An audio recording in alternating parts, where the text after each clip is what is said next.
दे रखा है कि a plus a b plus b का वैल्यू जो है 54 है, a प्लस बी का वैल्यू क्या होगा, ठीक है। इस तरह का क्वेश्चन जो है ना ओलंपियाड वगैरह में ज़्यादा पूछा जाता है। तो आइए ज़रा इसको सॉल्व करते हैं। देखिए फ्रेंड्स, दिया हुआ है a plus a b plus b बराबर 54। इसलिए फ्रेंड्स दोनों में हम a कॉमन लेते हैं, ठीक है। तो ये 1 प्लस बी बचता है और ये प्लस बी बराबर आता है 54। तो फ्रेंड्स हम क्या करते हैं कि a into 1 plus b plus, हम अगर इधर एक जोड़ेंगे तो बदला में इधर भी एक जोड़ेंगे। अब वो क्यों जोड़ेंगे हम अभी बताते हैं, ठीक है। तो इधर भी एक जोड़ देते हैं 1 प्लस बी, तो इधर भी हमको लिखना पड़ेगा 54 प्लस 1, ठीक है। ताकि हम बाद में ये दोनों एक को कैंसिल भी कर सकते हैं। अब फिर एक चीज़ गौर कीजिए कि ये 1 प्लस बी अब दोनों में कॉमन आ रहा है। तो अगर हम 1 प्लस बी कॉमन ले लें, ठीक है, तो हमको इधर बचता है क्या, a प्लस 1 लिखिए या 1 प्लस ए लिखिए, एक ही बात है। 1 प्लस ए हमको कॉमन आ रहा है, ठीक है। अब बराबर ये हो जाएगा 54 1 55, या इसको आप ऐसे लिख लें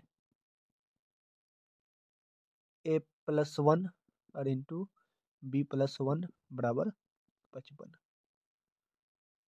अब क्या करना है, तो अब इस 55 का गुणनखंड करेंगे। यहाँ से थोड़ा शॉर्ट तरीका अपनाते हैं, ये 55 का गुणनखंड करेंगे, ठीक है।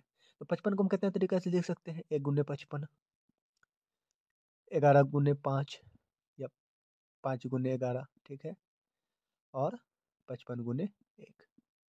अब क्या करेंगे कि a प्लस 1 की जगह 1 और b प्लस 1 की जगह 55 रखेंगे, तभी भी कंडीशन सेटिस्फाइड हो रहा है। यानी सब केस में कंडीशन सेटिस्फाइड हो जाता है।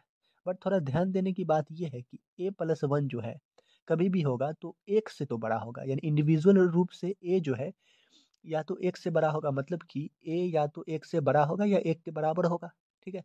उसी तरह b भी जो है एक से बड़ा होगा या एक के बराबर होगा। अगर हम a प्लस 1 को ही अगर हम मान लेते हैं 1, तो a तो हमको 0 आ जाता है, या b प्लस 1 को ही हम मान लेते हैं 1, ठीक है, तो उस b हमको 0 आ जाता है, ठीक है। तो कहने का मतलब ये हुआ कि हम a प्लस 1 को 1 नहीं मान सकते या b प्लस 1 को 1 नहीं मान सकते, ठीक है। तो ये दोनों वैल्यूज में से हमको कोई भी नहीं चलेगा। अब हमको ये दो वैल्यू बचता है, यानी a प्लस 1 की जगह 11 रखे तो b प्लस 1 की जगह 5 रखना पड़ेगा, और या a प्लस 1 की जगह 5 रखे तो b प्लस 1 की जगह 11 रखना पड़ेगा। तो यहाँ से हमको दो कंडीशन होते हैं कि अगर a प्लस 1 को हम 11 मानते हैं, ठीक है, तो हमको b प्लस 1 आएगा 5, ये पहली कंडीशन हुई। और दूसरा कि अगर हम a प्लस 1 को हम मानते हैं 5, तो हम b प्लस 1 को मानेंगे 11, ये हमारी दूसरी कंडीशन हुई, ठीक है। तो यहाँ दो कंडीशन हुई, तो पहली कंडीशन से हमको a का वैल्यू क्या निकलेगा, यानी पहली कंडीशन से हमको a का वैल्यू निकलेगा क्या, ये एक उधर जाएगा तो माइनस हो जाएगा, 11 माइनस 1 बराबर 10, और b क्या निकलेगा 5 माइनस 1 बराबर 4। तो हमको a प्लस बी कितना निकलेगा 10 प्लस 4 बराबर 14। उसी तरह दूसरी कंडीशन से देखिए a प्लस 1 है 5, ठीक है, इसलिए a हमको निकलेगा 5 माइनस 1 बराबर 4, और b प्लस 1 है हमको 11, इसलिए b बराबर हमको लेंगे 11 माइनस 1 बराबर 10। तो a प्लस बी का वैल्यू हमको फिर भी कितना निकलेगा 4 प्लस 10 बराबर 14।